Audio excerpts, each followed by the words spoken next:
Hola, mi nombre es Gabriela Zambrano, soy neuróloga infantil de Venezuela y quiero agradecer a Alas por la oportunidad de participar en el curso virtual de Sueño y Mujer con el tema Trastornos del ciclo sueño y vigilia en niñas y adolescentes. La agenda para este tema va a ser hablar un poco acerca de los ritmos biológicos, cómo es el proceso de regulación circadiana y homeostática, cómo clasificamos los trastornos del ritmo circadiano, sueño y vigilia, cómo es el proceso de diagnóstico en la consulta y cómo los tratamos y algunas conclusiones para finalizar. El proceso de estudio de esta organización temporal de los sistemas o ritmos biológicos controlados por reloj endógenos es lo que denominamos como cronobiología. La cronobiología es una ciencia que ha permitido o ha avanzado recientemente, sobre todo con lo que es el proceso del ritmo o el estudio del ritmo circadiano. Se observa que existen ritmos endógenos diferentes. Está el ritmo ultradiano, que es el periodo menor de 24 horas. Ejemplo de esto está la frecuencia cardíaca, el ritmo respiratorio.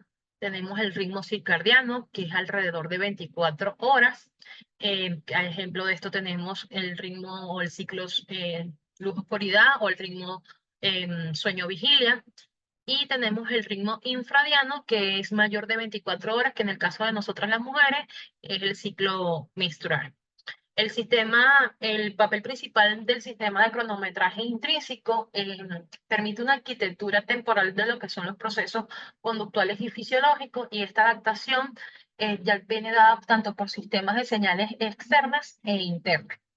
El principal reloj interno viene dado por lo que es el nivel del núcleo supraquiasmático a nivel del hipotálamo.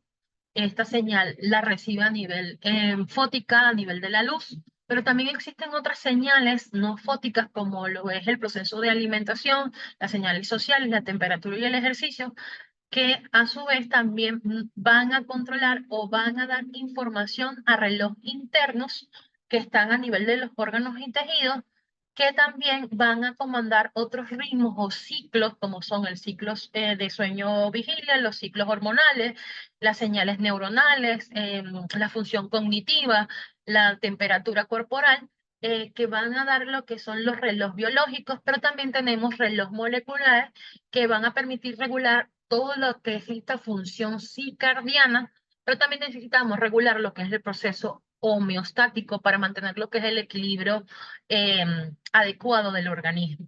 Entonces, una manera de entender un poco esta regulación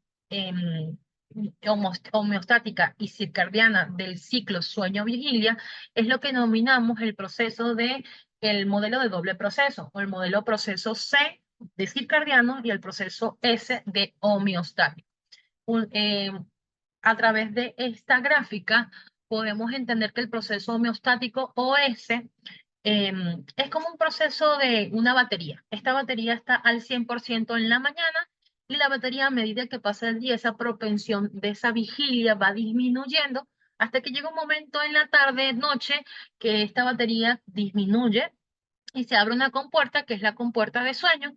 Esta compuerta de sueño permite que ésta se vuelva a recargar durante el sueño, principalmente el sueño de ondas delta, este proceso de homeostasis o este periodo de homeostasis se recargue para que volvamos a tener una batería recargada al 100% en la mañana. Por su parte, el proceso el proceso C o circadiano va a ciclar correctamente y va a mantener esta alineación entre el proceso homeostático y circadiano para que el organismo funcione de manera correcta. Entonces, cuando nosotros tenemos un proceso de desalineación, es lo que conocemos como un trastorno del ritmo circadiano sueño-vigilia. Principalmente lo vamos a notar o sus síntomas van a ser el insomnio o la somnolencia diurna excesiva. La clasificación internacional de los trastornos de sueño en su tercera edición revisada los divide en siete grupos. Una manera fácil de entenderlo son por factores endógenos. Ahí vamos a tener el trastorno de fase retrasada de sueño, trastorno de fase avanzada de sueño, el trastorno del ritmo sueño-vigilia irregular y el trastorno del ritmo sueño-vigilia no de 24 horas.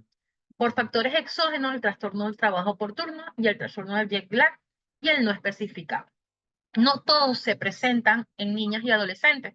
Principalmente los endógenos los podemos observar en niños y adolescentes. Y de eso vamos a hablar progresivamente en la presentación. De los endógenos, el trastorno de fase retrasada de sueño es el más frecuente en los adolescentes y cada vez en la consulta lo vemos más en escolares, alrededor de los 10 años. El 7 al 16% en su presentación. Principalmente obedece a que aquí hay un retraso significativo del inicio o la hora de inicio del sueño y de despertar, principalmente en el horario escolar. Cuando se le da la oportunidad del adolescente de escoger su horario, van a presentar una calidad de duración de sueño correcta y no van a presentar síntomas durante el día.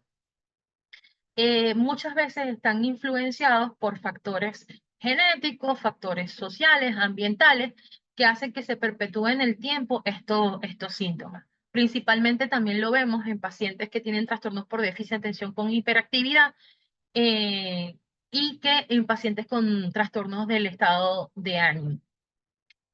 Sus criterios diagnósticos son los que vemos aquí en la pantalla, es lo que establece los criterios de clasificación. El trastorno de fase avanzada de sueño, a pesar de que está descrito principalmente en pacientes de la tercera edad, sí los podemos observar en niños con trastornos del neurodesarrollo. Aquí, en vez de retrasar la fase de inicio de sueño, avanzan 2 horas el inicio de sueño y despiertan antes del horario convencional o esperado o requerido para inicio de su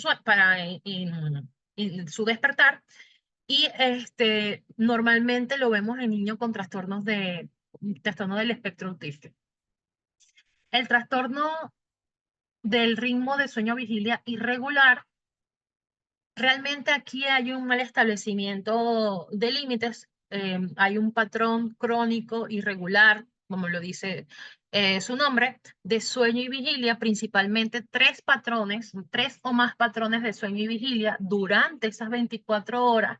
Se ve frecuentemente en pacientes con trastornos del neurodesarrollo de moderado a severo, asociados a dificultad o discapacidad intelectual.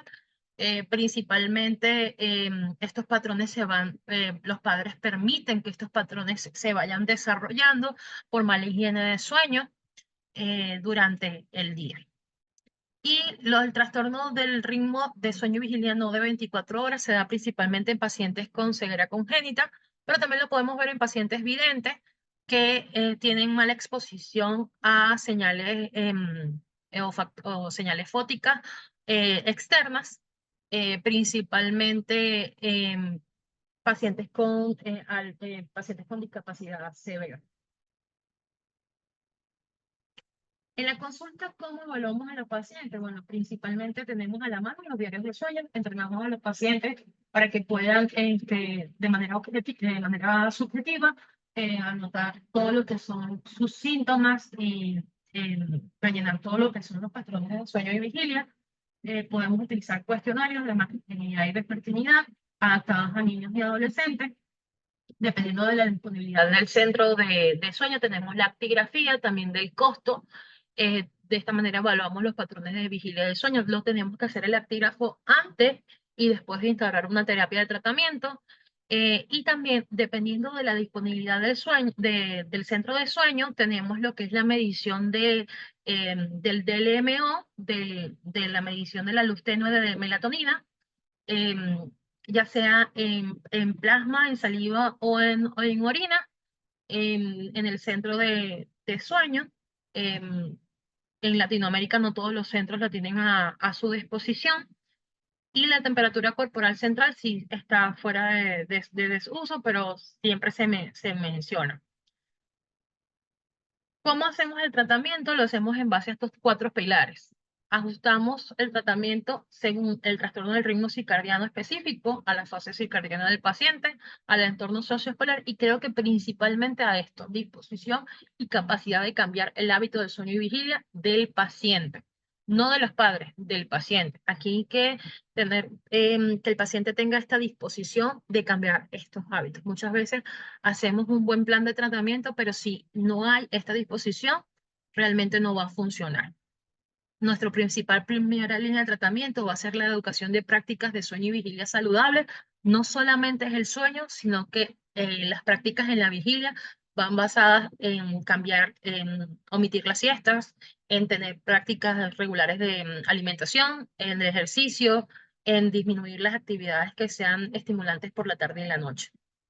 La terapia cognitiva conductual no solamente es disminuir las quejas de los síntomas de insomnio y de somnolencia a través de las prácticas de higiene de sueño saludable, pero sino también basada en otras técnicas en a nivel del control de estímulo, en la reestructuración cognitiva, que se sabe que a nivel de los adolescentes ayuda muchísimo. El ejercicio programado se sabe que mejora mucho lo que es el ritmo circadiano, se debe fomentar sobre todo en adolescentes tardíos porque tienden al sedentarismo y esta actividad física va a depender del trastorno del ritmo circadiano, em, sobre todo el horario en que se va a desarrollar este ejercicio. La cronoterapia no debe ser usada de manera aislada y implementada por el paciente. Debe ser vigilada y reservada para el médico especialista en sueño. Aquí lo que hacemos es un reajuste del reloj interno, retrasando los horarios de sueño y vigilia hasta obtener un horario deseado. Podemos hacerlo en base a periodos cortos o periodos largos, dependiendo del trastorno del ritmo circadiano. Principalmente se ha utilizado en trastornos de fase avanzada de sueño. No se utiliza como terapia individual, y se utiliza en terapia también combinada, ya sea con higiene de sueño o con terapia de luz. La terapia de luz cronometrada es otra forma también de abordaje. Se basa en 4 parámetros: en qué momento voy a aplicarla, qué intensidad de luz voy a aplicar, cuánto es la duración de la luz y a su vez la duración de la terapia y qué composición espectral de luz voy a utilizar. Es importante medir el DLMO antes de iniciar la terapia y se utiliza según el tipo de trastorno de ritmo circadiano, principalmente trastornos de fase retrasada o trastornos de fase avanzada de sueño. La melatonina se ha convertido en un hábito prescriptivo en la práctica diaria. Muchos de nuestros pacientes llegan a la consulta ya medicadas con melatonina y a dosis muy elevadas. Simplemente lo reservamos para casos severos cuando el enfoque conductual no ha sido eficaz. Y en pacientes que tienen asociados trastornos de neurodesarrollo, principalmente trastornos por déficit de atención o trastorno del espectro autista. Utilizamos el melatonina de acción rápida a dosis muy baja, de 0,5 a 5 miligramos, con la medición del DLMO. Se utiliza 2 a 3 horas antes del pico del DLMO y vigilamos los efectos adversos. No lo usamos como terapia individual, sino asociado a los cambios de higiene del sueño.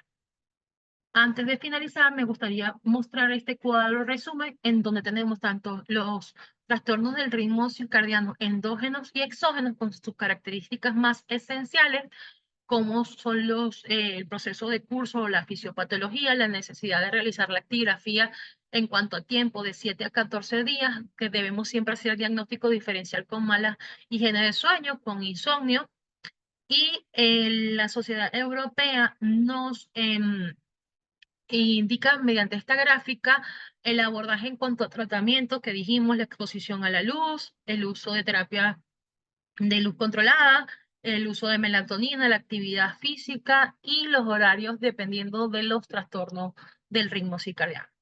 Y para finalizar, me gustaría, como médico, que cada día aumentemos la conciencia pública sobre la importancia que tienen los trastornos del ritmo circadiano. El 10% de nuestra consulta muchas veces están diagnosticando insomnio y realmente son trastornos del ritmo circadiano, y dentro del grupo de los trastornos del ritmo circadiano frecuentemente son trastornos de fase retrasada de sueño. Hay que evaluar tanto factores intrínsecos como extrínsecos que estén afectando, principalmente utilizar actigrafías cuando estén disponibles para evaluar estos patrones, promover lo que es la higiene de sueño saludable y tratar el tratamiento combinado tanto de higiene como de otras terapias que estén adaptadas a cada trastorno. Por su atención, muchísimas gracias.